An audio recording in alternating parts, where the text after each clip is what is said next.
And welcome back again, yours truly, Anthony Parker Alexander of Keeping It Honest. We don't just keep it simple, we don't just keep it real, we keep it honest. And if you watched the program before, I thank you for watching. If it's your first time, okay, well, this is what you need to know. We try to put things in a Parker twist. We try to get the left side, try to get the right side. And at the end of the day, you may not like what we give you, but at least you will respect because we give you the truth from all sides. You have any questions or comments, you can email yours truly. It's parkerman2011 at gmail.com, parkerman2011 at gmail.com.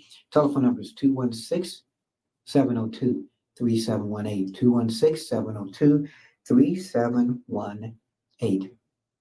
Little bio on me again. Been doing media for over 20 something years, was doing mainstream, got into streaming, and found out in the streaming world, you do get a lot of information, true, false, facts, just like mainstream. So, what I tell you, use us all as cliff notes. You get our information, and then you read it, and hopefully you get the truth. Don't just listen to one program. Look at all, read. Don't believe everything you see on the internet. Don't believe all the clips because you do have AI. But when you do find somebody you think you can trust, then tune into that person, like yours truly. Thank you very much for my promo. Any questions, guests you'd like to have on the show, things that may be taboo? Let me know. We'll talk about it. We'll put it on. I'd like to thank you for hitting the like button. Make sure you do. If you're watching this in replay, hit the like button, subscribe. We keep growing. And if it wasn't for you guys, we would not be here. I love talking to people on my phone. Let me get my phone real quick. Because on this phone, I am able to talk to so many people that leave messages as far as some of the programs that we do. And we have our little community threads. I'm going to tell you sometime about some of the messages that people have left on here. It's interesting, it's great. I appreciate the support. I thank you. So this show, not too long ago, whether you like him or not, former President Donald Trump appeared at the National Association for Black Journalists, NABJ. Some people have asked me, well, why do we need Black journalists? Well, because for any nationality, for anybody, we have to talk to that group of people. It's not being segmented, but there's a lot of minorities and other groups, ethnic groups that are being ignored as far as what's happening in this country. So I give Donald Trump credit because some people say Trump Republicans aren't for Black people.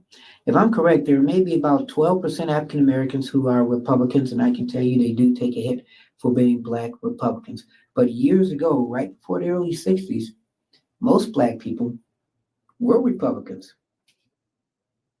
I'm not going to tell you about that. I'll let you guys look that up. But again, most Black Americans, most Black people were Republicans before the 1960s. I know you're probably surprised, but something for you to look at. So when Donald Trump now, some people say he's gained more Black support in this election than he ever has. When he went to jail, and of course, when he had the fist and everything, and the persecution he's been under, if it's truly persecution, a lot of Black people have said, hey, you know what? He's going through what we're going through. Or man, if he could go through that, then, we support him. So he decided to come. He was invited to the Black Journalists Association event, and he came. And you have to give him a lot of credit. You have to. So he took some hits for that. And I'm one. I'm not a member of the Society for Black Journalists. I've always wanted to be, just wasn't able to become one. But I think news is news, whether it's black or white. And there is a difference between black and white, but still news in the basic is news. So if I show you this, and I show you this, what color is this pen, this highlighter? It's yellow. So if I report that this yellow pen started attacking these brown glasses, is that the truth? Or is it, well, this pen started attacking these glasses? Yellow pen, black glasses. Okay, that's the total news. That's the real news. Sometimes we don't give the facts. So what had happened was Trump And this is an amazing event. That's why I'm covering it um, and giving my analysis of it. And I'm breaking down some of the facts and figures that he'll be talking about. But I want you to sit back and relax and enjoy and question this. Okay? Because one of my things was, he went to some event. Did he take over this event? Were the people rude? We're going to find out. I myself think the people were rude. That's like I invite you to my house and you come to my house and I say, you know what, viewer? Not, hey, welcome to my house, but you know what, viewer? I want to know why you decided to write that stuff that you wrote that I really didn't like. How do you defend yourself on that? Not, hey, thank you, viewer, for coming to my house. I really appreciate you um, joining me for this discussion. Didn't start off that way. It started off really bad and unprofessional. And as I play this, you're going to see and hear this. But I'm going to give you like a little bit of a tease right now because I want you to hear pretty much how it was introduced. Annual National Association of Black Journalists Convention and Career Fair. We are about to begin a conversation with former President Donald Trump. We ask that the professionalism that we all bring to our newsrooms and workplaces every day is the same professionalism that is maintained in this arena. So, my thing is, as you'll find out, was there still professionalism in this interview? There were four journalists that got to sit with former President Trump. And some of the questions, they were abrupt. Some of them were rude. Donald Trump was kind of rude. If I had to give this between a 1 and a 5, 5 being the best that these journalists did, they'd be lucky if I give them a 2. I may take some flack for that because just because I'm black doesn't mean I got to take up for what are ethics and professionalism.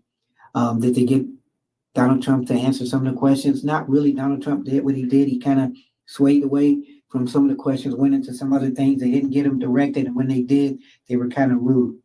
But we're going to all see that. And we're going to comment on that. And even some of Donald Trump's facts and figures. Like I said, just because you hear somebody talk, don't believe everything they say. Make sure you try to look stuff up for facts and figures and everything. So also, I want to read about this. What do you think about this? This is a little bit of what happened after this because I want you to keep an open ear and eye, even though I'm giving you what all this event was about. But at this convention, this was written by Karen Attia, and it says, at NABJ, Trump was both a missile and a mirror. At the convention, Donald Trump was given a forum to attack and degrade us while we listened politely. So for any African American that watches the show or that was a part of that show, let me know that the audience and reporters, were they polite? And did Donald Trump degrade them? So this is what she wrote. This is from Karen Attia.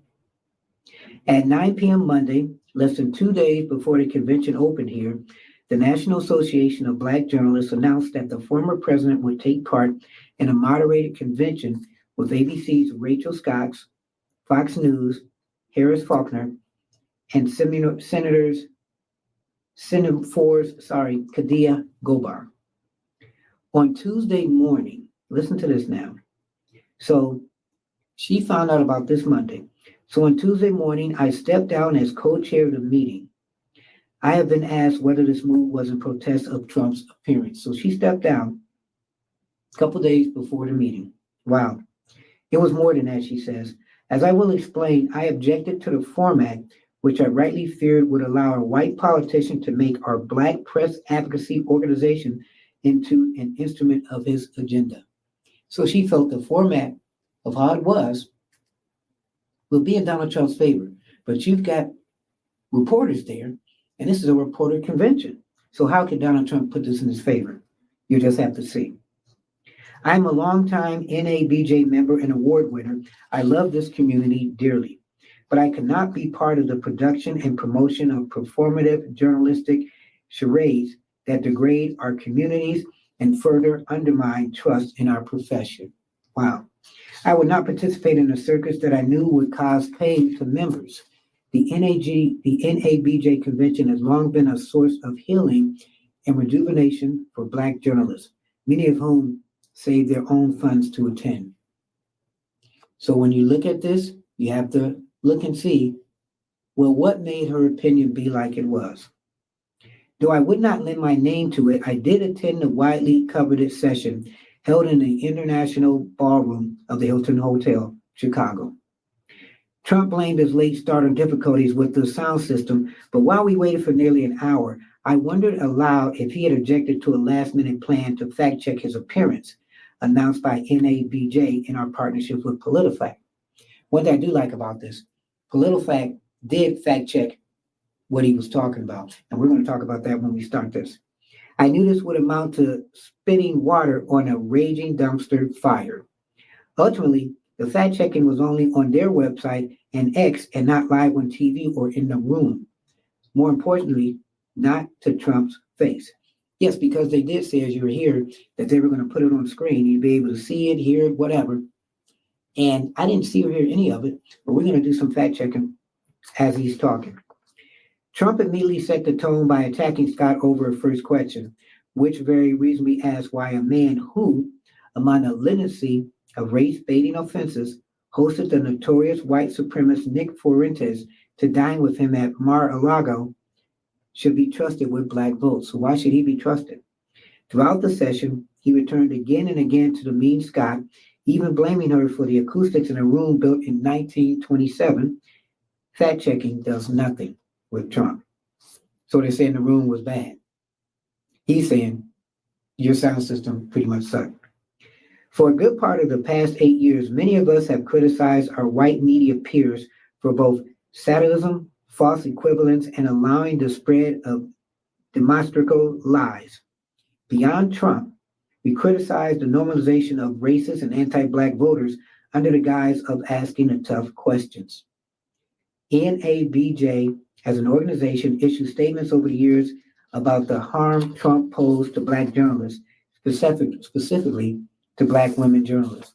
And there have been some Black women journalists who have been verbally attacked by Donald Trump. We'll talk about that later too.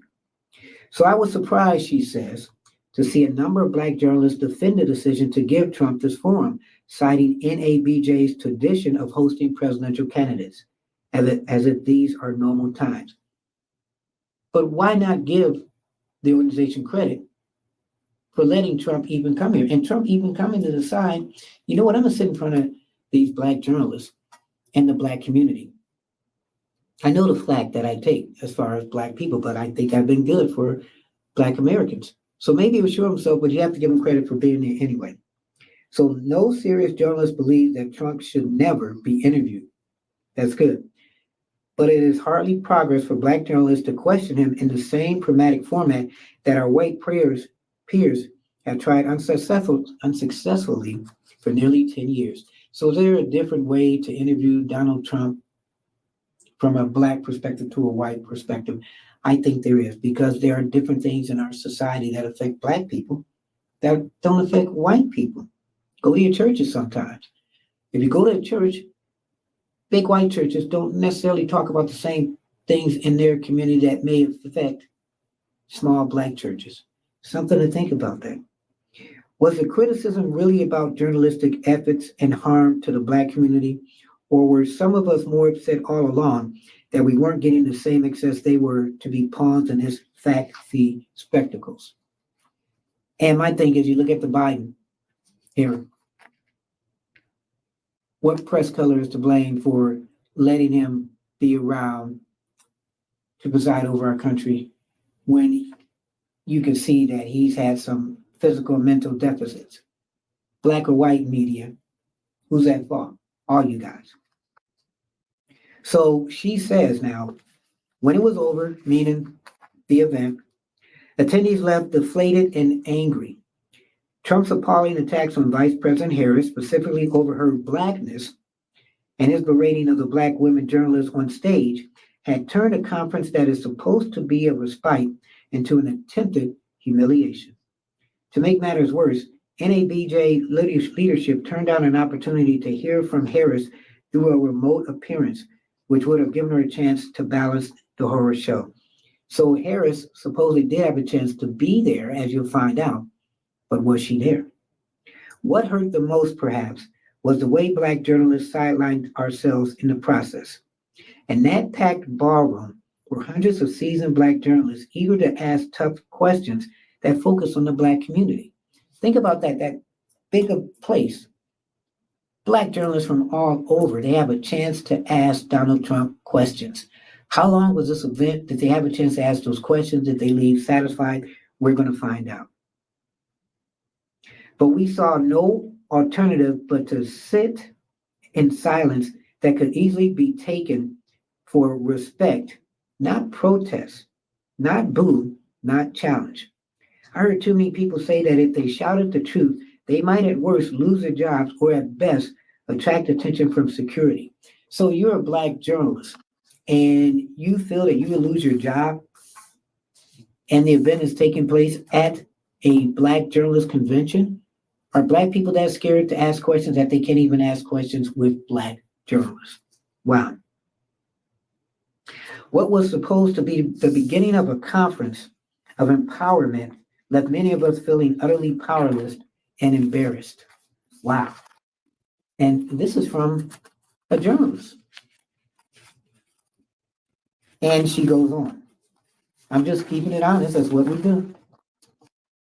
We did not hear any questions about Black maternal mortality, reparation, Black immigrants, or foreign policy in Africa and the Caribbean. And I can say, as you'll see, was there time to ask all those questions? Or did Trump maneuver that time? Trump was asked only one question about Sonny Macy's horrible death at the hands of Illinois police and used his answer to try to back away from his intentionally provocative past statements on blanket immunity for police. And whose fault is that? Remember, you're in a room with Black journalists or journalists, period. As Black voting rights are being eroded, there were no questions about his recent comments to Christians telling them they won't have to vote anymore if he is elected. Yes, he just said, I'm not a Christian. I just want you to go out and vote. Just do it now. You want to do it for another 4 years. He took a little heat on that, but not enough, I think, from Christians. I've even have aired clips on that. If he is elected, okay, he just says they won't have to vote anymore. Instead, we got multiple questions about his running mate. Is this the most pressing concern of the Black community? J.D. Vance, are we worried, African-American community, more about J.D. Vance as his running mate than we are of other things affecting the Black community? Then again, Black community journalists were not at the microphones. None of the moderators represented Black-owned, independent, or Black local media outlets. And why is that? Maybe there wasn't enough time. I don't know. But it was mainstream media, pretty much, that were asking questions to Donald Trump from the Black community. I worked at small Black outlets, so I know.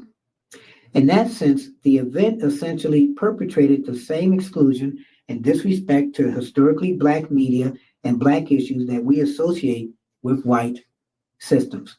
So the Black system kept the small stream media and independent media from being on that same table or being at the table with Donald Trump to ask him issues that affect small minority communities. But yet we had the big African American conglomerates representations asking those questions. Here we go. Under the guise of tradition and accountability, NABJ gave Trump a runway to push particular pain points in the Black community over race, ethnicity, identity, and culture. Instead of talking about policies that affect Black voters, the avalanche of post-event headliners has to do with Trump's warped view of who counts as authentically Black. I have seen mainstream white commentators say that the Trump spectacle was useful to them, that they learned more about Trump's bigotry. I have seen headlines saying the event was combative, when if anything, the moderators were overtly differential. Now, I think it was kind of combative and it was unprofessional. You'll find out. On the right, commentators praise Trump for his supposed courage in speaking to a black audience. I do too, but then why should you be applauded to speak to black people? Why should you be applauded to speak to any type of people? Well, maybe to the ones that may dislike you. Again, he's getting maybe about 14% of the vote. I think the last time he ran, he got 6%. So he's growing. There are blacks who really support Donald Trump. I have questions, she says. After more than 10 years of this, going back to Trump's exploration of a fake controversy over Barack Obama's citizenship, how much additional black humiliation must we stand while others learn about Trump? Wow. Why are black people expected to take pride in our restraint and composure in the face of such dishonesty and disrespect? But think about this, dishonesty and disrespect. Did we know that Biden was looking and acting like he was these past couple years? If media didn't tell us, was it a responsibility of black media to tell us? Come on, media. I mean, I've seen it for years. I know so many people have seen it for years. Biden walking, and I'm not being a Trump supporter. I'm just saying he's in office representing the people, the American people, black people, white people, all people. And this is what you can give us? And you think we're blind only because that debate, if they didn't have that debate with Trump, where he started messing up meaning Biden, would we be talking about a President Kamala now? Probably not. So, we can't blame just mainstream media. We can't just blame white media. If we're African Americans and we're questioning the importance of African Americans in the country, then NABJ journalists, maybe it's your fault too. Just keeping it honest. Why are black people expected again to take pride in our restraint and composure in the face of such dishonesty and disrespect? At what point does a celebration of our professionalism and dignity turn into yet another form of conditioning us to take white abuse laying down? Well, then that's where black journalists stand up and stand up for the black community. Get some cojones. This is not what we came to Chicago for, she says. We did not come to the historical home of the vibrant black press, the domain of Johnson Publishing, of Ebony Jet, the Chicago defender of activism, of activists and journalist Ida B. Wells, to allow ourselves to be degraded. I'm reading it so quick because this is cold reading. I forgot Chicago. Man, legendary place. Jet magazine, Johnson Publishing. Wow. So you're there and you're feeling like, man, we're not really doing anything. For the sake of what? Access, relevance, fame for white audiences, for racial rage bait and political sound bites. This is why Trump's mission of a visit should be a mirror, a moment of reflection for NABJ and for black journalists everywhere, especially those of us in corporate media. We need to think about why we do this work and who we do it for. Otherwise, we will turn tradition, access, and both sides into new shackles for the information age. And this again was Karen Atita. Hopefully I got that right. What do you think about that? Okay, she has stepped down. So she felt that this event with Donald Trump, black journalists didn't get anything out of it. I think we looked really bad. I'm not a member of the National Association of Black Journalists. I would love to be. If anybody is watching this, please contact me. I'd like to have you on the show. I'd like to talk to you about your job of being a black journalist. Is it different from just being a journalist? So we're going to watch this show and we're going to do an analysis about it. We're going to fact check. We're going to do some of the things that they weren't able to do, not because they were bad, but because they just weren't able to do. So I'm going to give you facts as they're talking. You're watching Keeping It Honest with yours truly, Anthony Parker Alexander. We're doing a Parker twist. You would like to contact me, telephone number is 216-702-3718, 216-702-3718, meaning text, voicemail. Email address, parkerman2011@gmail.com, parkerman2011@gmail.com. Hit the like, share, subscribe button. Keep us growing as I grow, you grow, join the family. So I just gave you a little bit of what's going to be happening in this convention when Donald Trump comes on. Let me know what you think. In between this convention, we're going to stop it, pause, give fact checks, and a little background on what Donald Trump is saying. Did he make the National Association of Black Journalists look bad, or did they make themselves look bad? You be the judge. So we're going to sit back a little bit. We're going to relax. Well, we're really not going to relax, but we're going to talk about things as we see them. The National Association of Black Journalists and Donald Trump. Please welcome to the stage ABC News senior congressional correspondent, Rachel Scott. And I want you to watch the first question from her mouth, but she's an ABC's news correspondent, very well-known, pretty respected correspondent. Semaphore political reporter, Kadia Goba. And she's from Politico, which we're going to be giving some fact checks about this lady coming up. And anchor of the Faulkner Focus and co-host of Outnumbered on Fox News, Harris Faulkner. And Harris Faulkner is on Fox News. She's been on there for years. She's from the not mainstream media to the point. She did a great interview with Donald Trump. And again, now this is interesting. National Association of Black Journalists, I don't think they noticed that, but the mainstream is the lady from ABC News in the blue. And not mainstream, but still in media, is Harris Faulkner, who mainstream don't really look at Fox as really being a media. They really look at them as being a supporter of Donald Trump. But she came there, and she kind of kept a lot of this together. So as much as Trump was an outsider, I think she was an outsider too, but they let her come in because she was Black. But I'm telling you, it would be great to see the mainstream media and Fox News, Black journalists, talk about their views as far as reporting news and African-American news. And then Trump is coming up next.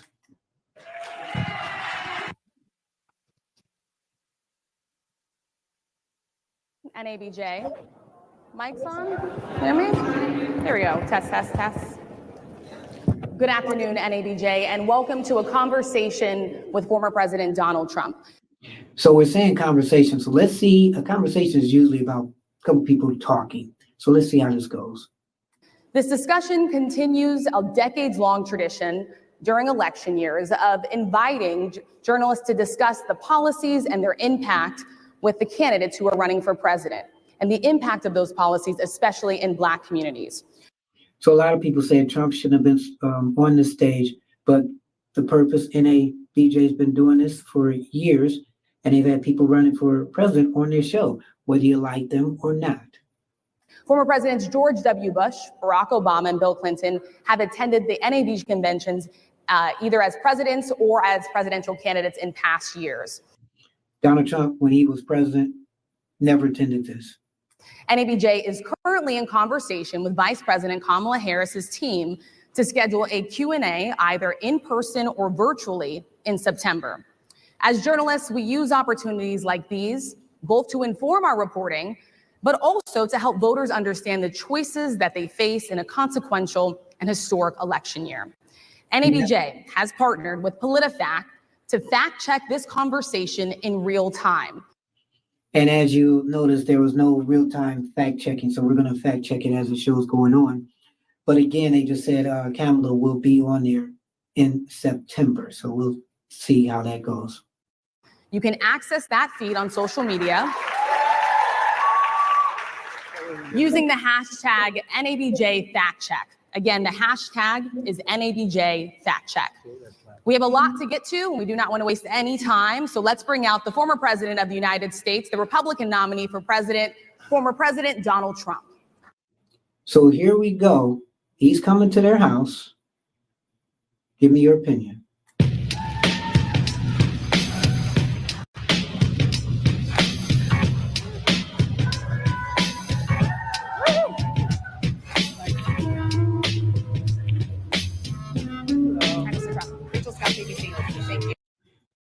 I don't really hear a lot of applause, don't really hear any boos.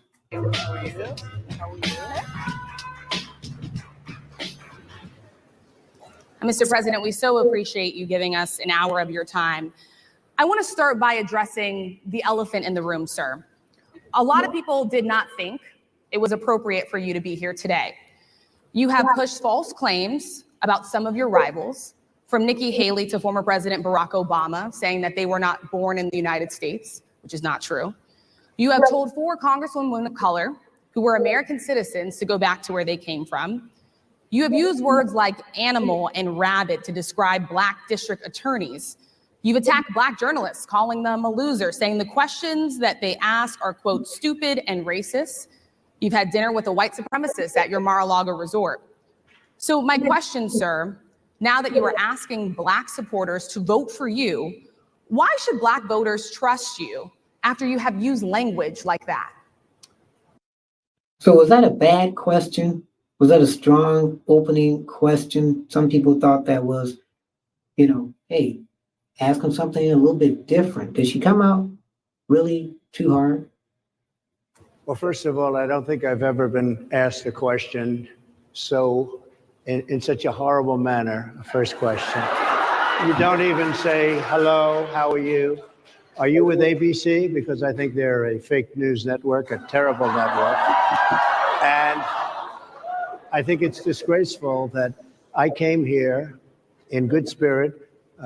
I love the Black population of this country. I've done so much for the Black population of this country, including employment, including opportunity zones with Senator Tim Scott of South Carolina, which is one of the greatest programs ever for Black workers and Black entrepreneurs.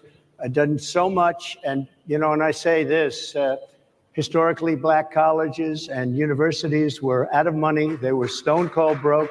And I saved them and I gave them long-term financing, and nobody else was doing it. I think it's a very rude introduction. I don't know exactly why you would do something like that. And let me go a step further. I was invited here and I was told my opponent, whether it was Biden or Kamala, I was told my opponent was going to be here. It turned out my opponent isn't here. You invited me under false pretense. So that part is interesting. So he was told, I guess, that Kamala was going to be there. Were they going to be doing some kind of debate or discussion? It's interesting what we don't know as far as regular people. So now let's fact check real quick. So Trump signed an opportunity zone bill while in office. He talks about helping people. He said, I've done so much for the Black population of this country, including employment, including opportunity zones with Senator Tim Scott of South Carolina, which is one of the greatest programs ever for Black workers and Black entrepreneurs. So he says he's done a lot right there for people. Trump signed legislation to establish opportunity zones, which offer tax incentives to long-lasting investments in designated low-income areas in the United States. So there are these areas across the country, and they have these opportunity zones to give them grants and help people in different communities. But he didn't give sole credit for this passage. He kind of puts it out there that it was him. Opportunity zones were enacted as a small part of a Republican-backed tax bill, which was universally opposed by Democrats for other reasons. So Democrats didn't want this. But, sometimes people don't want things because they add too many things on it. So if they say, we're going to give you a tax bill to save you money on prescription drugs, and you're like, for it. And they're like, okay, Democrats, look, but this is what you got to do. If you sign this off, you're going to get like the tax bill for drugs. But then we also want you to support this bill that you don't want to do. But if you want this drug bill to pass, you're going to have to take away off it too. So the Democrats didn't want this. Maybe there were other things in there that they didn't want. So the Republicans pretty much backed this bill. They got the opportunity zone. So a more complete range of support for the specific opportunity zone is the original bill promoting the concept. Now that bill attracted co-sponsorship from 36 Democrats and 45 Republicans. So the first time they did this bill, Everybody supported it. Not everybody, but some did. So subsequent research has questioned how effective the program has been. This opportunity zone, how has it been? They say low-income tracts did not experience any increase in startup investment. So they're saying from the study, it didn't really make a difference. The paper concluded that designation has generally failed to achieve the stated goal and that the serious concern about its municipality to favor specific investors are warranted. So it's still being determined how this opportunity zone bill really has been. So again, like I said, you got to look for yourself when somebody says something. So we just fact checked that what Donald Trump said, and now we're learning that Kamala Harris was supposed to be at this conversation with Donald Trump.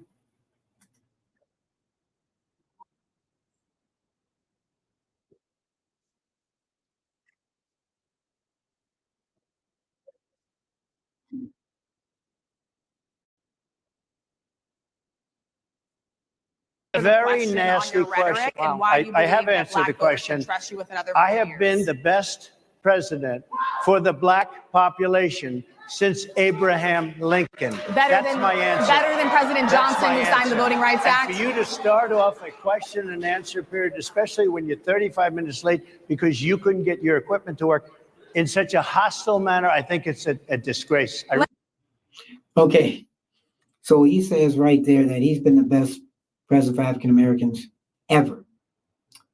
So do you agree, Barack Obama, that he has been the best one ever? Wow. I want to hear something, people, text me, email me, let me know if he has been the best ever. You're watching Keeping It Honest with yours truly, Anthony Parker Alexander, as we talk about this convention that had Donald Trump there so far.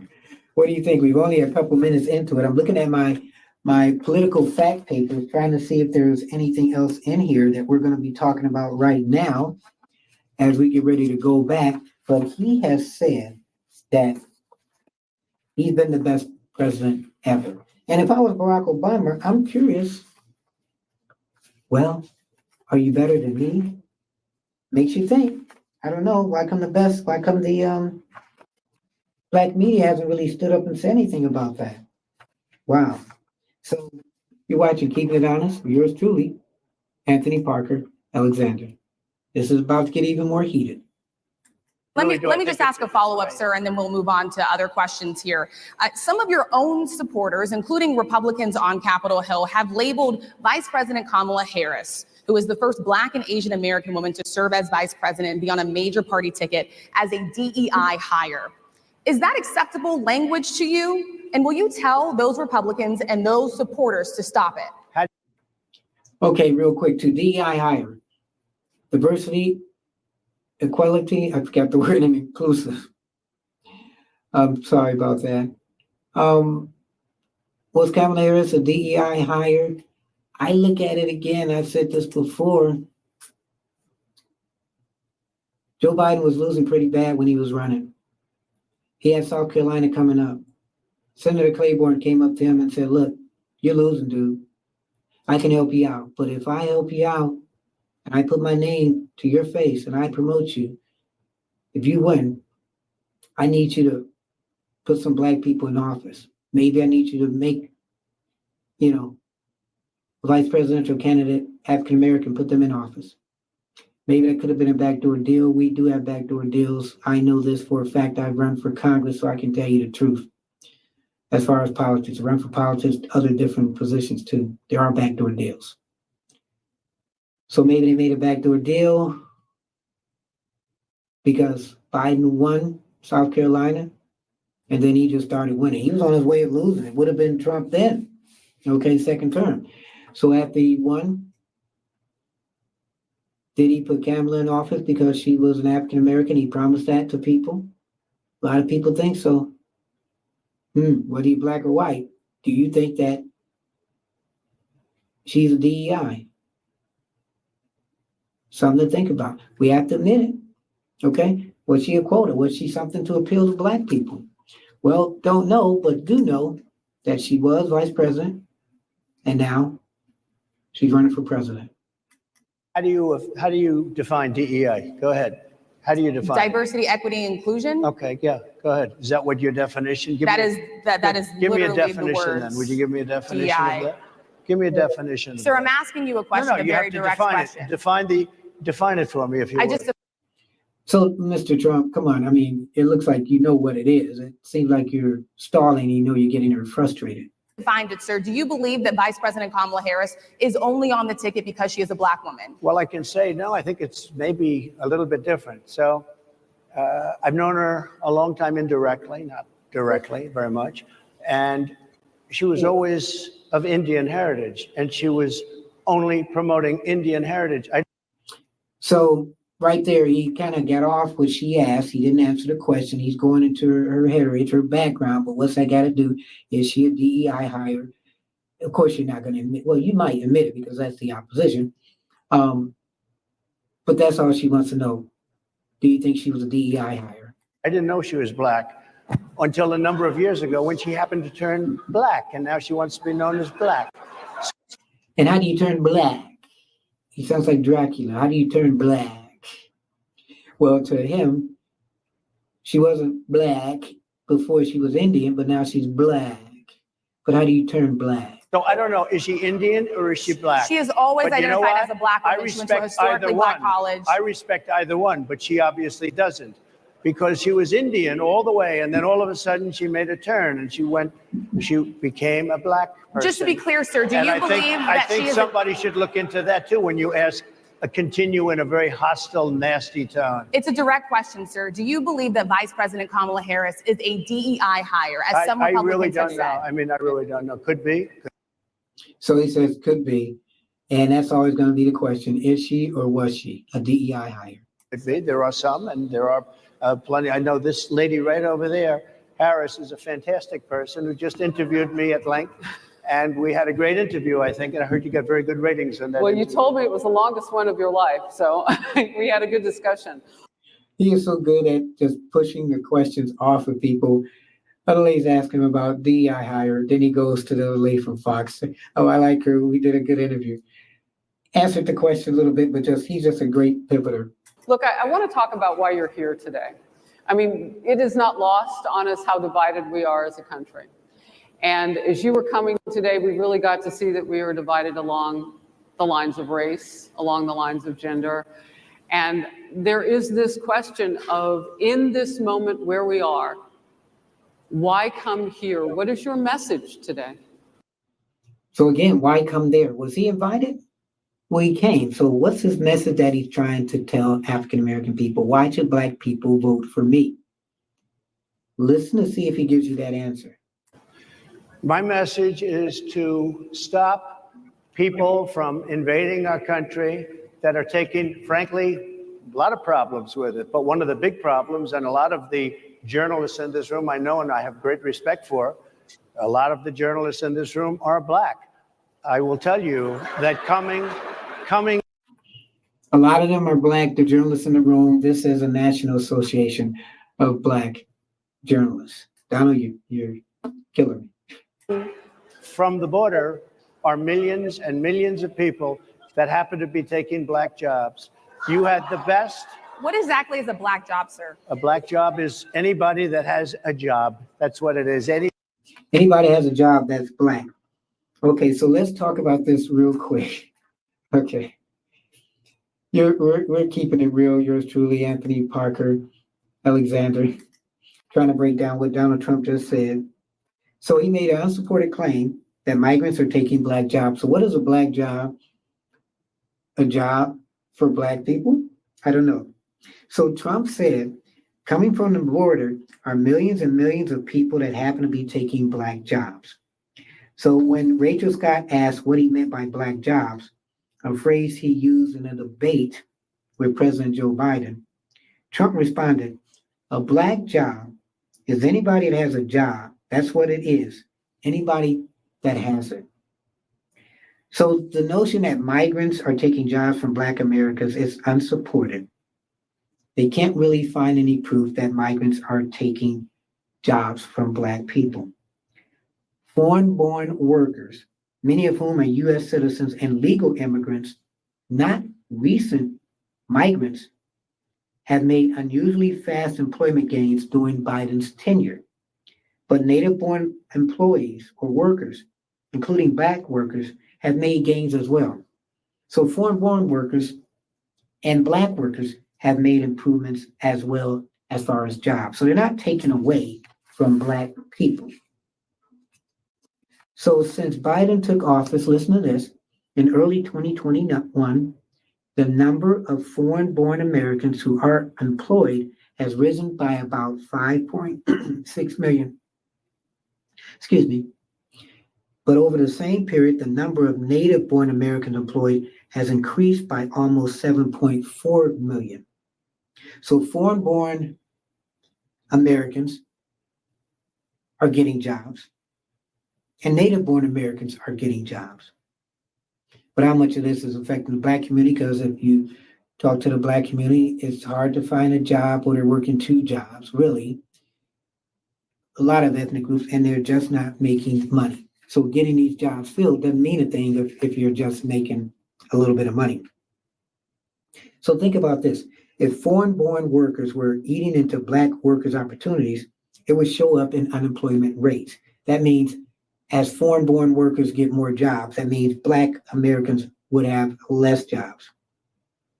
Also, the unemployment rate for native-born workers overall under Biden is comparable to what it was during the final two pandemic years of Trump's presidency. So the 2 years before his pandemic presidency is comparable to what's happening now in Biden's years. So nobody's gained, nobody's lost. It's pretty much the same that was in Trump's time right before. Think about this, the pandemic. Because the pandemic, a lot of people lost a lot of jobs because they couldn't work. So when you listen to this again, nobody has lost or gained in the Biden era. Nobody lost or gained in the Trump era. So think about this. A couple years before the pandemic, we're at that same stage, but that was in Trump's years. So we pretty much haven't gained or failed. The question is, how do we gain more jobs? Just keeping it honest. Yours truly, Anthony Parker Alexander. Anybody that has a job. All right. And Mr. President, they're taking the employment away from Black people. They're coming in, they're invading. It's an invasion of millions of people, probably 15, 16, 17 million people. I have a feeling it's much more than that. Remember, do not believe that. Listen to what I just said. And that was from Political, as we were fact checking. And everybody's been seeing what's happened. The first group of people, the Black population, is affected most by that. And Kamala is allowing it to happen. She's the border czar. She's the worst border czar in the history of the world. There's never been a border czar like this. She's never even essentially been. She said she was there once, but not the right part of the border. So she was a border czar. She's done a horrible job. These people are coming into our country, and they're taking Black jobs and Hispanic jobs. And frankly, they're taking union jobs. Unions are being very badly affected by all of the millions of people that are pouring into our country. And one thing, as we discussed, many of these people are coming in from mental institutions, from prisons, from jails. They're gang members in other countries. Other countries are setting loose their prisoners. They're opening up their prisons and their mental institutions, and they're taking their bad people, drug dealers, gang members, and they're bringing them into the United States. And by the way, their crime rate is going down, and our crime rate is going to be a disaster. Mr. President. So again, do not let Donald Trump scare you into thinking. He makes it seem like it's a zombie apocalypse, that all these people from all these different countries are coming into America and taking our jobs and just doing anything and everything. That's not happening. Let's just take a breath, okay? I gave you a list of the studies, okay? Throughout the Biden era, the Trump era, they're almost literally the same. There's been no gains, there's been no losses. But don't let him paint that picture that foreign people are coming in and they're taking the jobs from you. Keeping it honest, yours truly, Anthony Parker Alexander.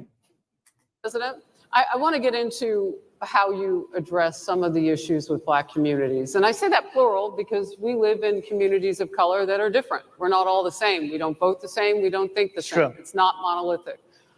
So as you come here today, I want to talk about something that bursts, and this is the weight of the inflation on this country right now. The nonprofit Money Management International recently released data from its mid-year analysis that we have found a 52% rise in people who are seeking counseling for being in credit debt.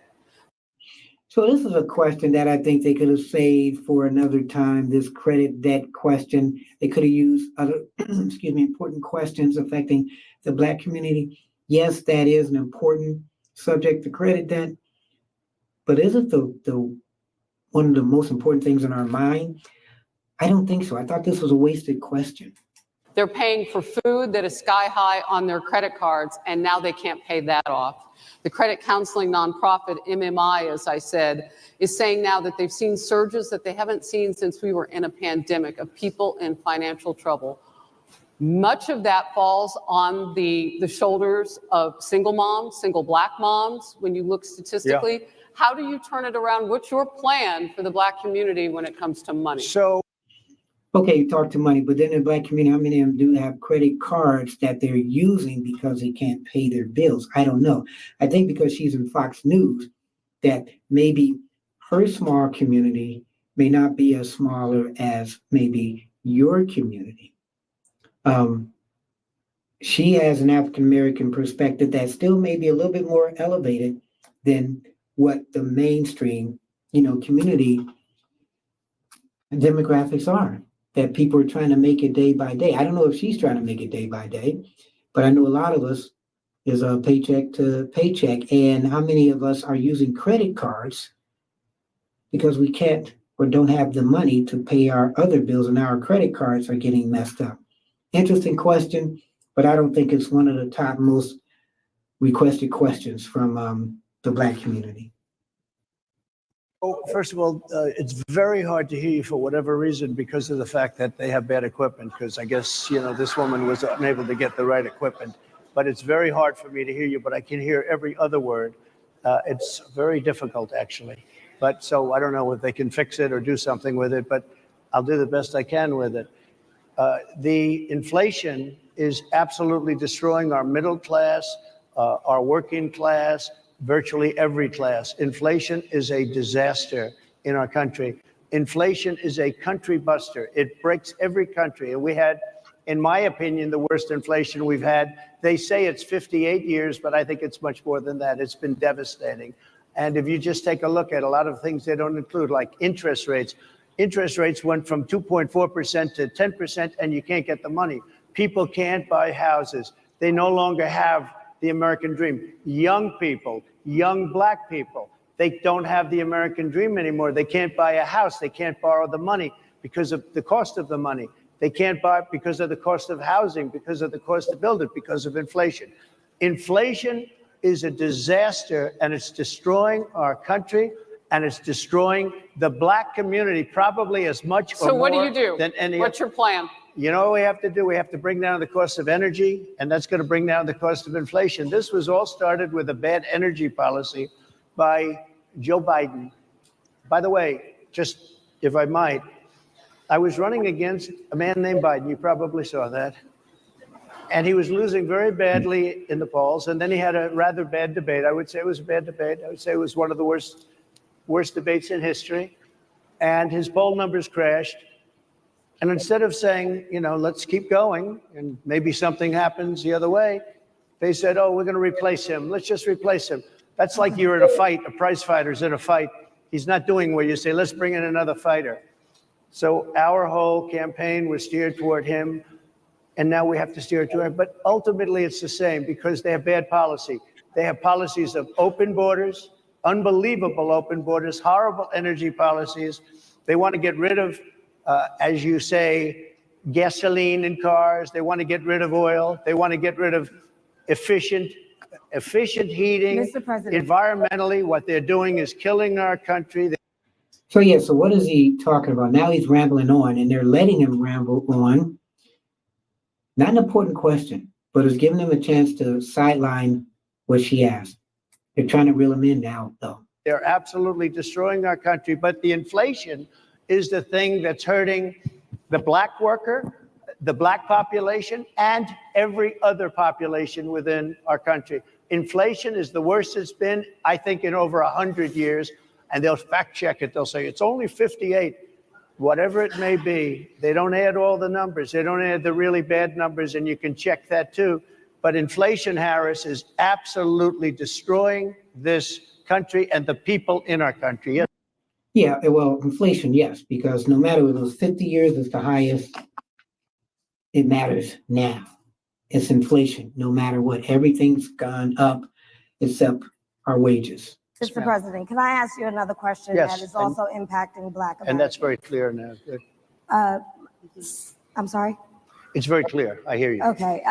So Sonia Massey, someone from Illinois, an unarmed Black woman, was shot the other day in her home by a deputy sheriff. The deputy has since been charged with murder. You've said police would get immunity from prosecution if you win. Why should someone like that officer have immunity? Good question, because this recently happened, so they're putting this out there. It's way better than that financial question. It could have just kept that financial question. But this Massey incident, listen to Donald Trump and see if he knows what it's about, because he's going to kind of push it off. But I said he's good at that, but you really have to listen to what he's saying. In your opinion? Immunity? Immunity. I don't know the exact case, but I saw something, and it didn't look good to me. And he's running for president of the United States, so he doesn't know about this situation. And should basically these police or this police have immunity? It didn't look good to me. Are you talking with the water, right? Yeah, well, police. Police unions are not backing this person either. Okay. But again, why would? They're going to be charging the officer. I guess they're charging the officer. So why should he receive immunity? Well, he might not. I mean, it depends. It depends on what happens. I'm talking about people that are much different cases than that. We need people to protect ourselves. And by the way, in Chicago, as an example, a few weeks ago, July 4th weekend, they had 117 shootings and 17 deaths. Nobody wants that. Nobody wants that. We need to have our police officers have the respect and dignity back. In this particular case, I saw something that didn't look good to me. I didn't like it. I didn't like it at all. So can you get a little more specific back to the immunity question? Yes, because he didn't answer the question. He went off about other killings. Should police get immunity? Who would make those Well, right now, for the most part, people are protected by their unions, by their police unions, or by their police departments. But I'm saying if I felt, or if a group of people would feel that somebody was being unfairly prosecuted because the person did a good job maybe with crime or made a mistake, an innocent mistake. But what if it wasn't a mistake and they killed somebody and was on tape blatantly that police did something? Then should they get immunity? That's pretty much what her question is. The big difference between being a bad person and making an innocent mistake. But if somebody made an innocent mistake, I would want to help that person. What would those exceptions be? What would determine you an go innocent after mistake? Somebody and it's a very close call and it's very dangerous. And they have the policeman's life and woman is a very difficult thing because sometimes you have less than a second to make a life and death decision. And sometimes very bad decisions are made. They're not made from an evil standpoint, but they're made from the standpoint of they made a mistake. So I want to follow up really quickly. I find it interesting because you do talk about reining in prosecutors, especially when it comes to prosecutors that are prosecuting you. Why doesn't that skepticism apply to law enforcement? Well, I've been prosecuted because I'm a political opponent of two people that have weaponized our justice system. And he still feels that he's being prosecuted wrongly. How many people feel that way? That Donald Trump, through all these cases, have been after him and everything, that they're doing this just to stop him from running for president.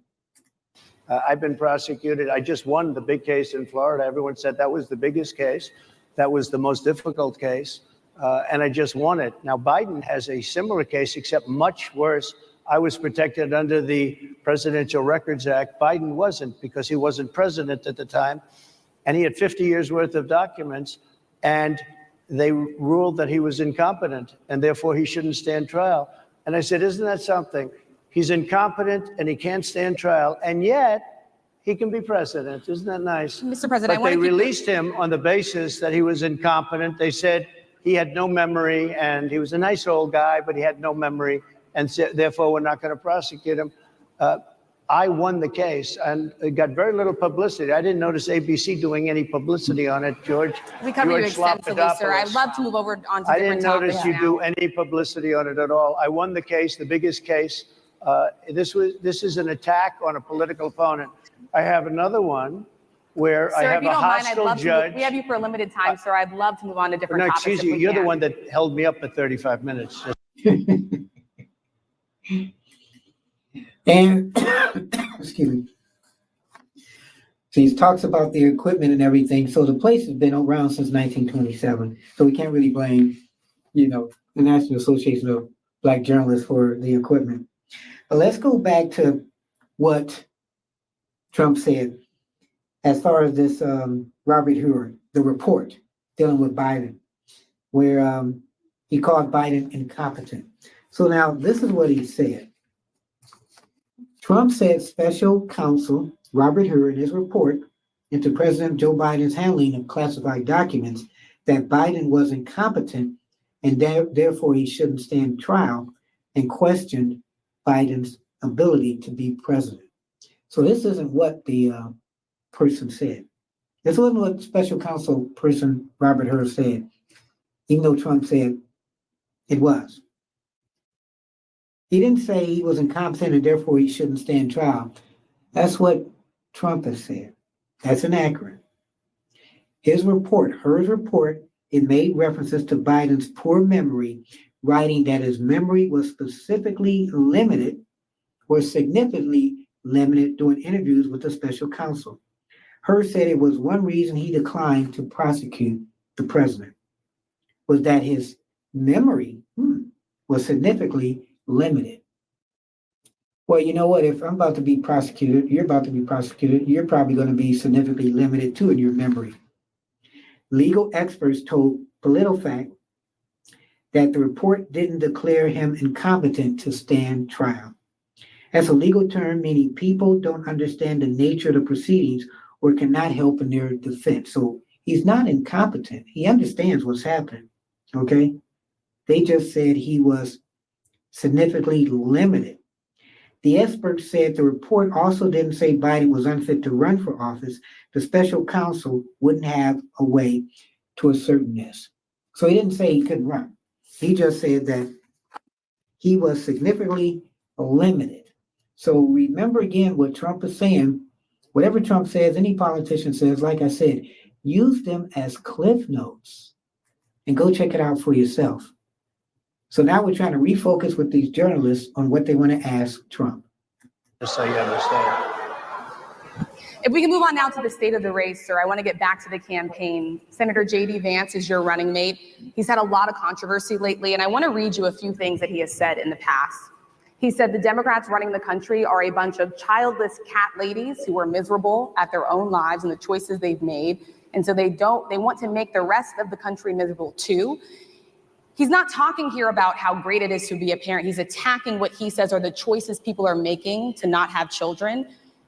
Did you know that he had these views about people who do not have children before you picked him to be your running mate? And do you agree with him? No, I know this. He is very family oriented and he thinks family is a great thing. That doesn't mean he thinks that if you don't have a family, it's not. I know people with families. I know people with great families. I know people with very troubled families. And I also know people with no families. They didn't meet the right person. Things happen. You go through life, you don't meet the right person. But he's not just talking about families here. He also says that people that don't have children should get less votes than those that do. I'm just speaking for myself. Is that your campaign I think position? I'm speaking for him too. He strongly believes in family, but I know people with great families. I know people with not great families that don't have a family. And the people without the family are far better. They're superior in many cases, okay? He's not saying they're not. What he's saying is that he thinks the family experience is a very important thing. It's a very good thing. But that doesn't mean that if you grow up and you grow older and you don't meet somebody that would be wonderful to meet and would have been good, that that's a bad thing. He's not saying that. My interpretation, you'll have to ask him actually, but my interpretation is he's strongly family oriented, but that doesn't mean if you don't have a family, there's something wrong with it. Just Mr. one last President? point and then we'll move on. Just one of the bedrock principles of American life is one person, one vote. Senator J.D. Vance has suggested that someone who has children should have more votes than a person who does not have children. And you know, that's interesting. I don't think he meant that you should have like more votes because you have children. So let's say your husband and wife, and you're voting, your next door neighbor is a single guy. That doesn't mean husband and wife, you get 2 votes, but because you're married, that should make it 4. I don't think he meant it that way. I just think he meant that they should have more of an impact. I think he has to explain what he means more. So let's see how she explains it and let's see how he answers it. I just want to be clear here. Is that the position of your campaign? Well, no, but it's not something I have ever heard before. I can tell you this. Right now, you have illegal aliens coming into our country, many from prisons and many from mental institutions, and they want to give them votes. I don't think they should have votes. They came into our country illegally, People and who they're are only taking the American vote away citizens from are all allowed of the to vote, people in sir. this room that have been here a long time, that have worked hard, that in many cases, and you'll see this happening, if I'm not elected, you're going to see it happen. If I am, you're not going to have any problem. But you're going to see it happening a long time. You're going to see the people in this room and people outside of this room are going to be losing their jobs, the people that have come into this country illegally. Okay, so that part is really interesting. Let me break this down real quick to you. When he was talking about illegal people coming in and have voting rights. So it's a crazy statement. Immigrants in the country, they cannot vote. So when it says illegally voting, that's not what is happening. Trump said Democrats want to give them votes. So when Trump made a similar comment, his campaign did not provide evidence of this. How do you know that people coming in illegal are voting?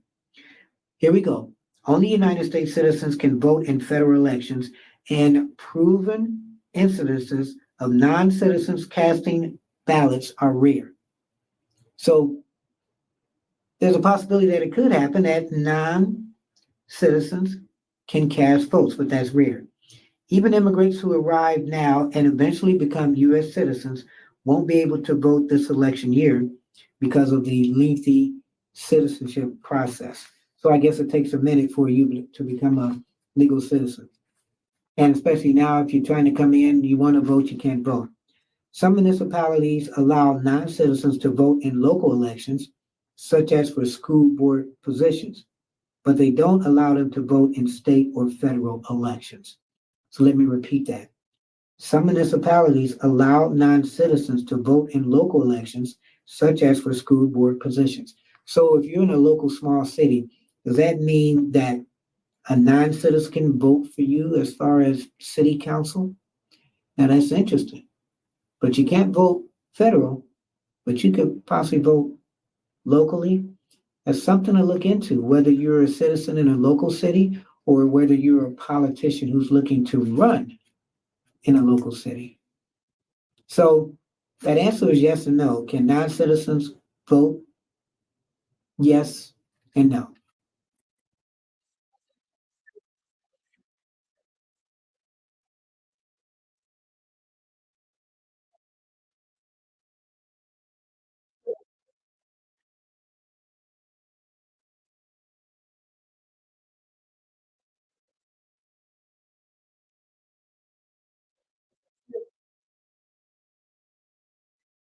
And that's going to be interesting because I am not a fan of J.D. Vance. I always considered him a flopper. He came in really strong. He was strong when he got into Congress, and I was running at the time he was getting into Congress, and I was kind of hoping when Donald Trump had his 3 people I was hoping that when Donald Trump had his three people, that he wasn't going to pick J.D. Vance, but he decided he wanted to pick J.D. Vance, and the rest is history. So, what do you think about that with J.D. Vance? We're going to hear an honest statement by Donald Trump, which I really like. I appreciate it. Why didn't I? Why did you choose him? And I'm having a hard time hearing too. I I chose know him everybody out because- there can, but it's I'll hard tell to you hear. why. I chose him because he's a very strong believer in work and the working man and woman, and especially the working man and woman who have been treated very unfairly, because you have many of them in this room. But you have many of those people, they were treated very unfairly. They worked very hard and they were treated unfairly. He wrote the book that became a bestseller. The movie became a smash hit. He's a very smart guy without the benefit of having a family that has contacts, like a father that was well connected. He got into Yale Law School. He graduated in 2 years from Ohio State, summa cum laude. I mean, you take a look at, his career has been an amazing career.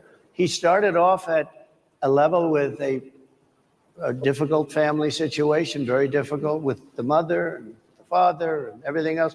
He ends up going to Yale Law School and was one of the top students, became the head of the law journal. I mean, that's an amazing thing. He's a 4-year, he was in the military with great distinction for 4 years, got out, went into business, became successful in business, very successful in business, actually, did public offerings and other things. And I have to believe in that. I mean, he's somebody that was born in a rough situation. Most of the people know that situation because it was very well documented in his book. And I have a lot of respect for somebody that can get into Yale and become one of the best students in Yale, that meets a young woman at Yale who was also outstanding, and they get married, they have a beautiful family. But he had he's made himself an amazing life. He then goes to Ohio, lives in Ohio, and he had my endorsement. That helped. But he wins the Senate. And yes, he moved back to Ohio, and he got the endorsement of Donald Trump, and he got in there. But he came out brash, but he fit that rural community in his district that people liked. Some people have said, okay, Donald Trump, you picked him. You don't want him to be more outspoken than you, but he's taken some hits as being a VP candidate where some people have said, well, maybe you should have rethunk that. And I was kind of hoping that he wouldn't have picked him because he had flip-flops, said he didn't like Trump, and they called him out on it. And he said, well, sometimes people change.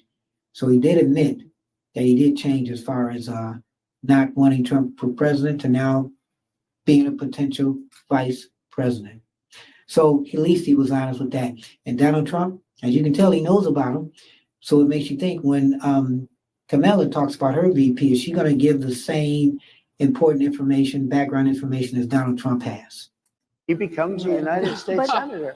So he's a United States Senator. So, And so, Harris, like I respect you for your success, I respect people Well, for thank their you. success.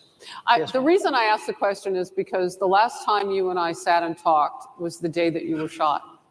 We'd been together for much of that day. You left to go to Butler, Pennsylvania, and we didn't know what was next. Yeah. And 2 days after I that, cannot understand your microphone. I know so it is muffled. really hard for me I to mean, it's understand just, you too. I can understand you perfectly. Because she's Whoa. closer. I can understand you. A little swipe at her because he doesn't really like her in the booth because she's come out strong. But that's interesting. Harris Faulkner, the one on the right, she interviewed Donald Trump, and hours later, he had an assassination attempt on his life. So if anything, she'd get to see if he's changed from when she saw him at that interview to now.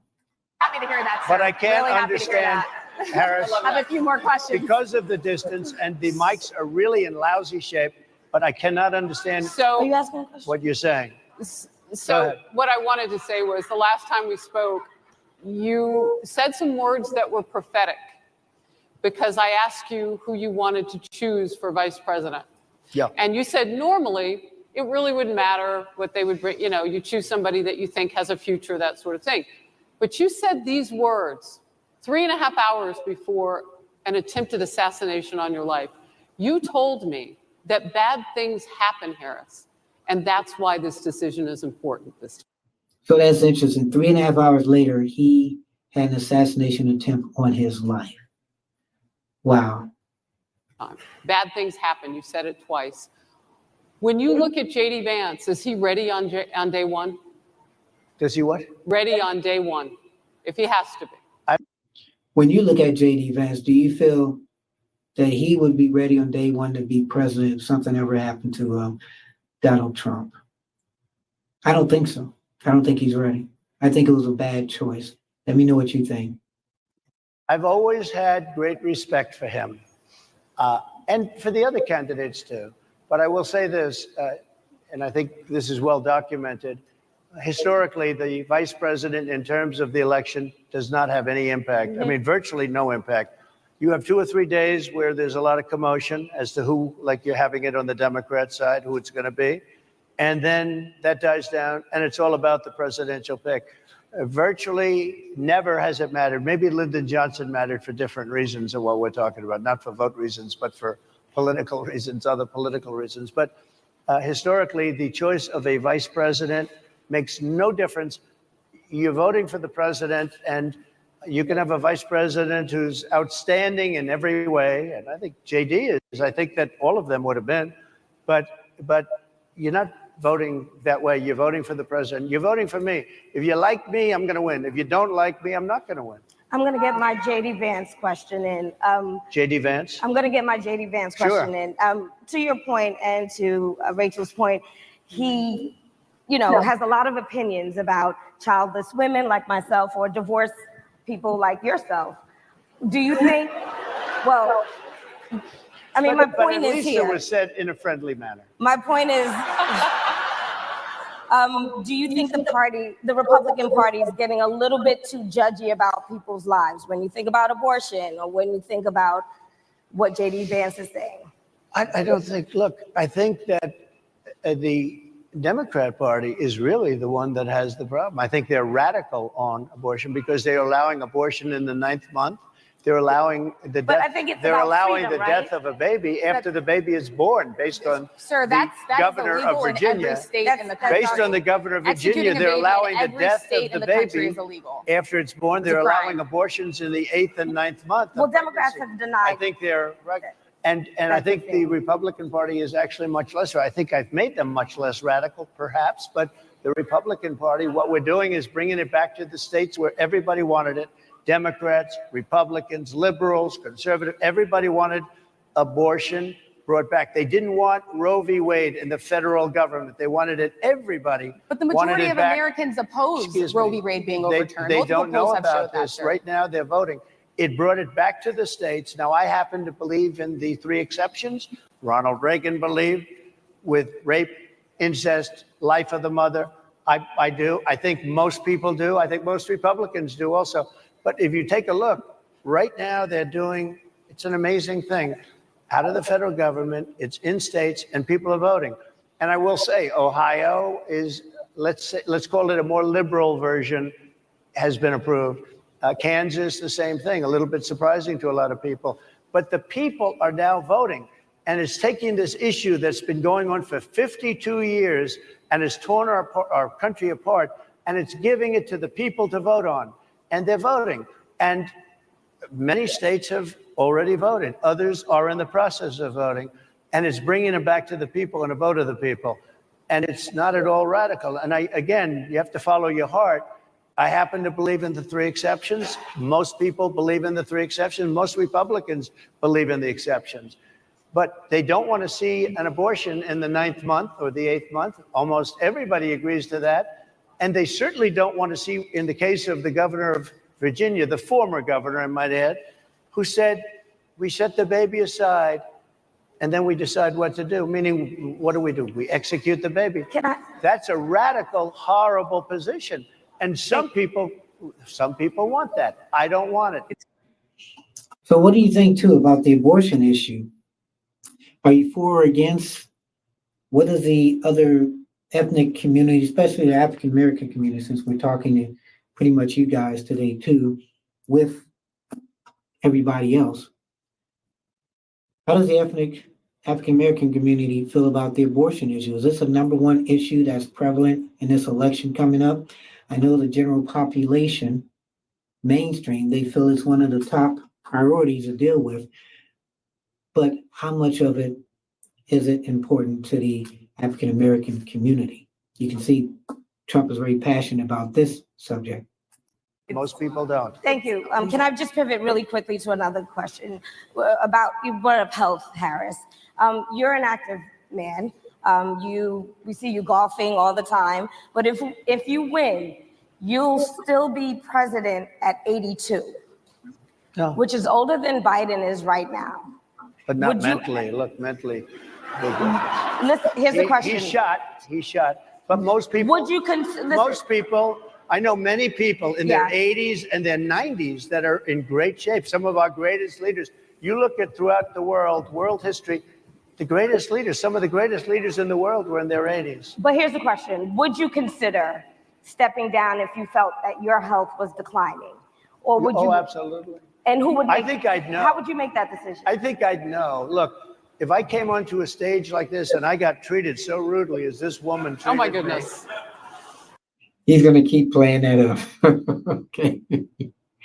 That's one thing he doesn't believe, or you do something wrong for him or to him, he's going to remember it. So should he take a cognitive test? I think he'll pass it right now. and I'm fine with it because she was very rude, sir. Very rude. That wasn't a question. She Sir, didn't you ask can me a answer the question. question. She gave a statement. That wasn't a question. I repeated You your can answer the statement, sir, question. actually. You said you would. You would Oh, make that absolutely. decision If I to step thought down. that I was failing in some way, I want people to be sharp. I'll go a step further. I want anybody running for president to take an aptitude test, to take a cognitive test. I think it's a great idea. And I took two of them and I aced them. Well, can got I them. just- I took two of them. But let me ask. Yeah. I would like to have people running for president, and I don't mean because they're 75 or 85. I think anybody running, I'd like to do it. People say it's not constitutional. I would like to have something passed where you can do it. I think we should know. I mean, I've watched what's happened in the last couple of years under this gentleman, and our country is a mess. We have inflation. We have the millions of people falling in. We have Afghanistan, which was the worst, most embarrassing moment in the history of our country. What he has done to our country, and her too, what they've done to our country, she has been a horrible vice president. She's considered the worst vice president in the history of our Mr. country. Don't mean to President- interrupt you, but would you consider taking the cognitive test Mr. I President, would love to and do make it. it public? Well, We got people asking questions over people. Let's just first have the one question answered, cognitive test. But now he's gone to Kamala, and then she wants to ask a question in the black, and then the lady in the blue is still talking. I've already taken two of them, but I'll do it again. Mr. I President, suggested- how do you intend to? I suggested, Harris, that let's take one. I said, Joe and I will go and take a cognitive test. Now, I'd do it with her too. I would do it with her also. You know what? She failed her law exam. She didn't pass her law exam, so maybe she wouldn't pass the cognitive test. Okay, so now let's fact check this law exam thing.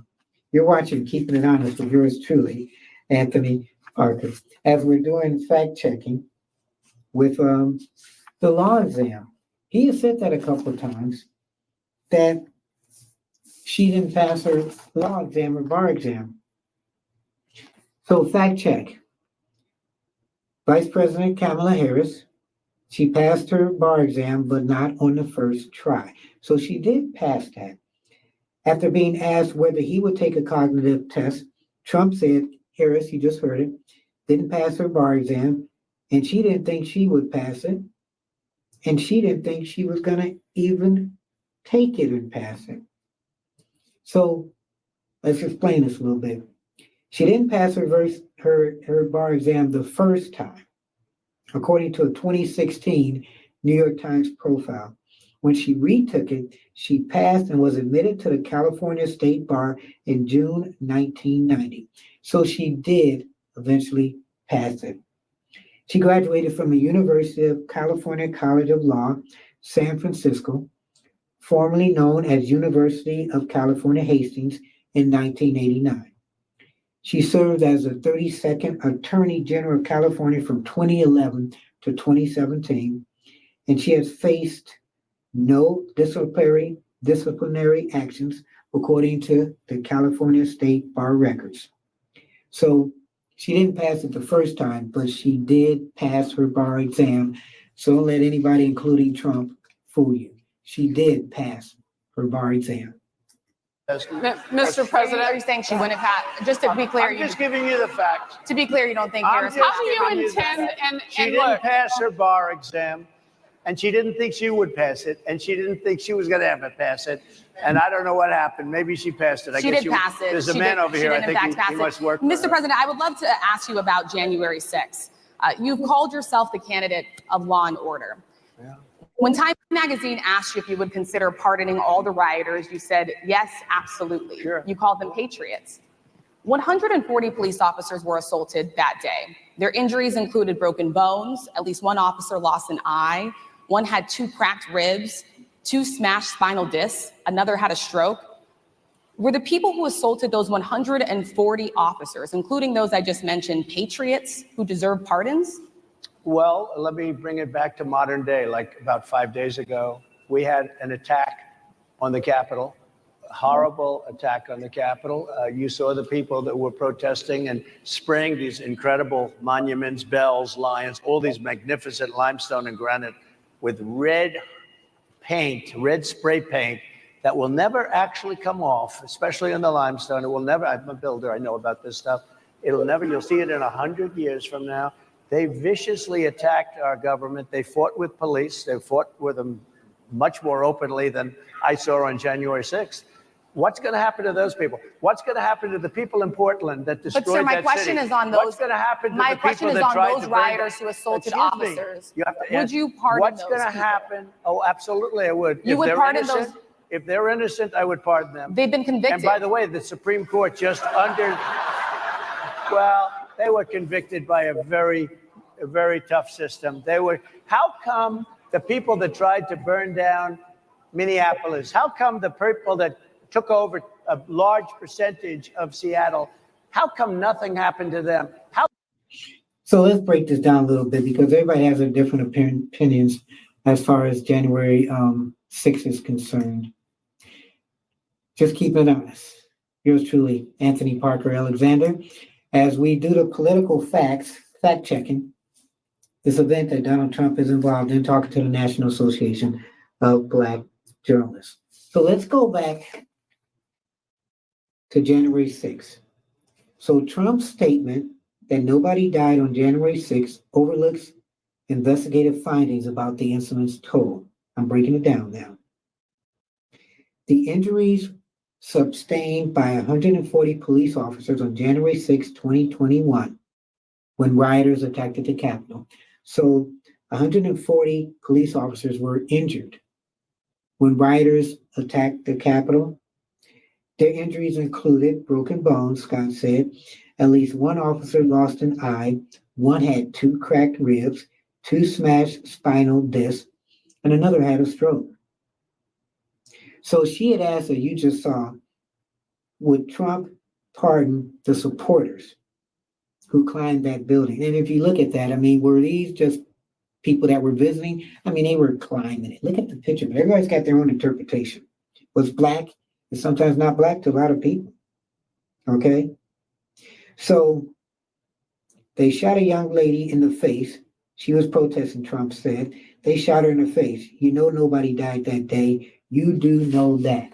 That's what Trump said. As we break it down. So Trump supporter, as she Babbitt, 35 of San Diego, she was fatally shot by a U.S. Capitol officer on January 6, 2021, after she joined the crowd that breached the Capitol. So we have to know what breach means. Okay, is breach attacking? You know, what is it to you when you see people climbing on top of the building and trying to rush in? So she was shot as she was trying to get in. So they fired one round that struck her in the left shoulder. She was transported to a hospital where she died from her injuries. And a June 2021 report found that, including her, 7 people died in connection to the attack. So 7 people died in connection to the attack. Among them were 3 law enforcement officers and 3 other people who attended the pro-Trump rally. So 7 people overall died. Okay, that's a lot. And you're saying that, you would, man, defend the people that went over there on the day of that attack. So Capitol Police Officer Brian Sicknick, he died on January 7th after experiencing 2 strokes. So the DC's medical examiner determined he died of natural causes, but all that transpired in the attack, it played a role in his condition. So he died of natural causes, maybe after experiencing what happened on that day. And as of January 2022, at least 4 responding officers, 2 of whose deaths were counted in the 2021 report, were determined to have died by suicide in the weeks that followed the attack. So 2 people died of suicide. Did that have something to do with them wanting to kill themselves? Experts warn that suicide is not typically due to a singular factor or even a traumatic one.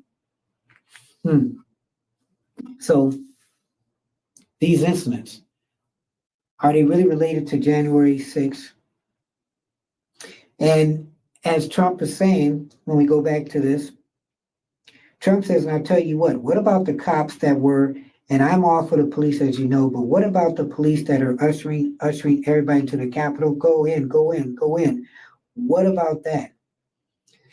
Politico looked into similar claims that the police willingly told everybody to come in. So they said, here's what we know. Rioters attacked police, destroyed windows and doors, and ramshacked offices. Remember, people were in the Capitol looking for Nancy Pelosi. Wow. The Justice Department charged more than 1,200 people in connection with that day, 452 who were charged with assaulting, resisting, or impeding officers or employees. Wow. And former Fox News Tucker Carlson, he claimed that Capitol Police acted as tour guides. Wow. So were they on a tour when he saw people climbing the building and rushing inside? Were they on a tour? Well, that's an interesting way to do a tour. I've never seen a tour, and I've been to museums and stuff and had tour guides walk us, but not like having people run up and down the buildings and run inside and break glasses. Words have meanings. And if that is what a tour was, you had a lot of people that wanted to go to that tour that are paying the cost of that tour. But with the Supreme Court's ruling saying, there may have been not sufficient evidence, a lot of those people now who are in jail may be able to get out. And that's what Donald Trump is talking about. But then he's comparing other events to the September 6th event.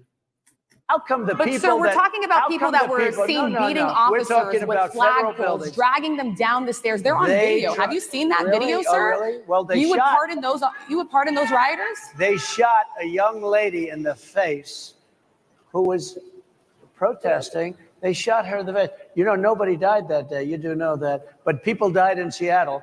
Nobody died, but people died in 140 Minneapolis. People died in assaulted that Minneapolis. day. And nothing happens, and nobody ever talks, and nothing happens to those people. But you went after the J6 people with a vengeance. And I'll tell you what about the cops that were, and I'm all for the police, as you know, but what about the police that are ushering everybody into the Capitol? Go in. What about that? Look, nothing is perfect in life, but you have people from Minneapolis, you have people just from 5 days ago in Washington, D.C., they were having fistfights and fighting with the police. They were spraying and destroying. They were desecrating our monuments in Washington, D.C. 5 days ago, and nothing happened to them. And you can't have 2 systems of justice. That's why they went after me as a political opponent, because they felt they couldn't win without doing that. And we're going to win our cases and we're going to be vindicated. But I have to spend a lot of time on that and money. That's what they want. After the election, they won't care. Although in my case, I think they probably will, because the hatred is pretty deep. But I'll tell you, they went after me as a political opponent. That's never happened in our country before. And it sets a terrible, terrible precedent. What do you do on day one if you win? What's your first thing? Here we go. That question should have been in there earlier too. Okay, you're president again. What do you do that first day?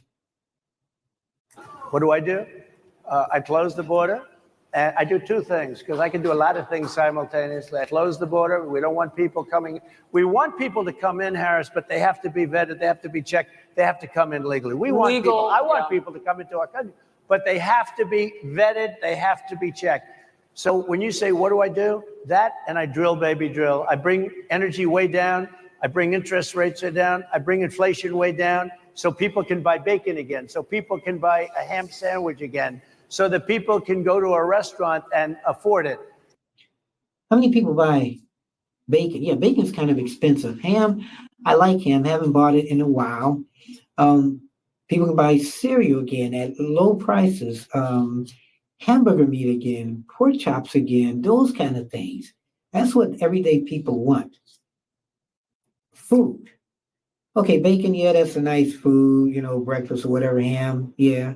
Bologna's even high. Hot dogs are high. Milk is high. You tell me something that's low. What can you do different that Biden hasn't done now? And how can you flip everything that first day? Because you do executive orders. You are an executive order man.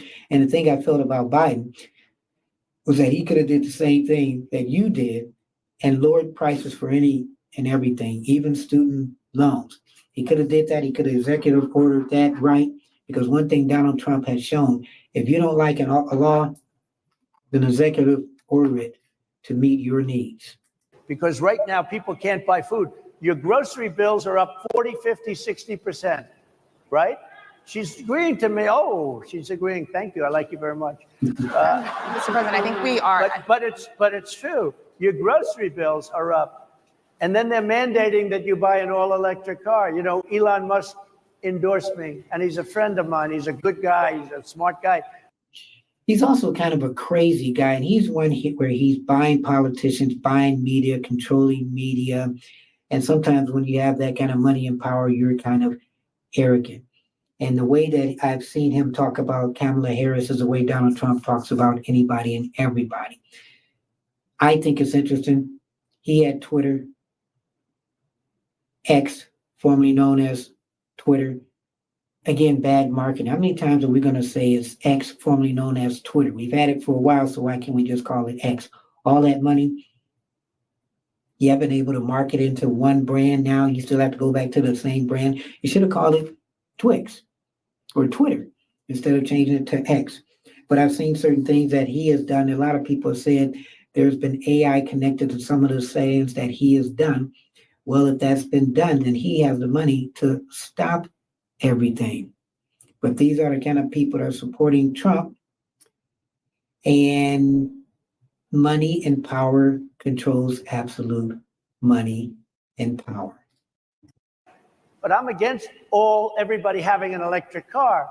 And I kind of like this part that he is saying, because they want to mandate that we have electric cars, but then there's some people who don't have money for electric cars. Some people still like gas because gas will be cheaper than electric cars, as Trump will tell you. Okay, I'm very much against that. You have to be able to, if you want a hybrid or if you want a gasoline propelled car. But, we have more liquid gold, gasoline, oil under our feet than any other country, more than Saudi Arabia, more than Russia, more than any other country. I want to use it. I want to use what we have. I want to bring down prices, bring down costs, and I also have to stop the invasion. And remember, they're taking your jobs. These people coming in are taking your jobs. Project 2025. I think we have to leave it there by the Okay. Trump team. All right. So leave it. That is the last word. Thank you so much, Mr. Trump, for coming today and joining us. Well, thank you very much. They've been telling us. Thank you. Thank you, everybody, very much. Great Thank you, honor. Mr. President. Thank you. NABJ will. And there we go. You have to watch. Wow. Hope you like it.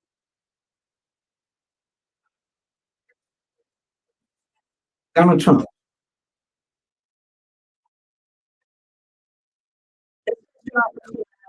being interviewed by the National Association of Black Journalists. Let me know what you thought about that. It was something really nice.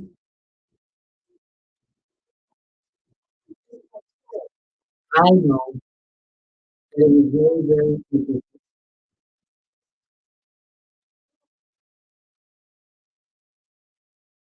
because I'm over here doing this right here. I hope you really enjoyed it. We tried to keep it real and keep it simple. So interesting thing was they didn't get a chance to even finish the project 2025 discussion. They never even started it. So takeaways from there was what? Were they rude? Were the journalists rude? Started off kind of contentious. Did Donald Trump monopolize on that? Yes, he did. He did what he does best. Okay. Then, as I said, I read the opinion piece from the lady that was involved with the National Association of Black Journalists and how she felt that this forum was. Was it as bad as she said? Did it make black journalists look bad? Could there have been other questions? Yes, there could have. So we tried to fact check throughout this. And one thing we didn't talk about is Donald Trump and the media. Why should black people trust him? Are black people going to trust him now because he's tough? We really believe him now? Okay. A lot of people, especially the black reporters, felt that black reporters were disrespected by him throughout the years. So here we go. We're going to go back a little bit as far as the black supporters and black women supporters. So during his first presidential campaign as president, he attacked repeatedly. You might have seen this journalist, and he sought to undermine the credibility of media organizations. We have called, fake news and everything. So he is called in 2017, I think it started right then, the press an enemy of the American public. He also used the phrase fake news. He also talked about Russian hacking and the approval ratings for news stories examining his record, but he thought that the media was falsifying this. So he launched personal attacks against people too. There were three black female journalists over the course of meetings. I remember. He called CNN reporter Abby Phillips questions stupid and described the Brio April Ryan as a very nasty person and a loser. Wow. He also asked her if the Congressional Black Caucus are friends of hers and if she could set up a meeting. I remember that back then. He also brushed off NBC's Monique Alcindor, claiming her question was racist. So he has over the years gone after some people who question him, whether they're black media, whether they're white media, and whether they're media. So what did you get out of this? If you're an African American person, are you for Trump? And again, the main thing everybody's been talking about is Project 2025. They don't know for a journalist who was able to monopolize everything. Some of those questions should have been there. Some questions should have at that time. Supposed to be an hour. It was only about 35 minutes. So what happened with that? What happened to the hour time? And right when somebody is asking about Project 2025, you could have extended. You're a journalist. It's the president. Extend the time. When will you ever have him in a venue around black media and black community that are watching as you did now? Perfect opportunity. Yeah, maybe the sound quality was bad, maybe the time was bad. Yeah, maybe the things at the beginning was kind of disrespectful, but you kind of straightened it out. You kind of dealt with him. Yeah, he might have been off questions, but you got him back to those questions that you wanted answers to. But you could have done more. And that was the best opportunity. When you have this opportunity again, yeah, you may have Kamala Harris said that she's going to answer the questions that are dealing in the black community because she may have more ties with the black community, sorority sisters and everything. But you had an opportunity and you didn't jump on it. So as black journalists, as black journalists, should you be ashamed of yourself? Should you be sad with yourself? Should you be disappointed with yourself? Yeah, you should. because you could have done a lot better. We question society and what society doesn't give us.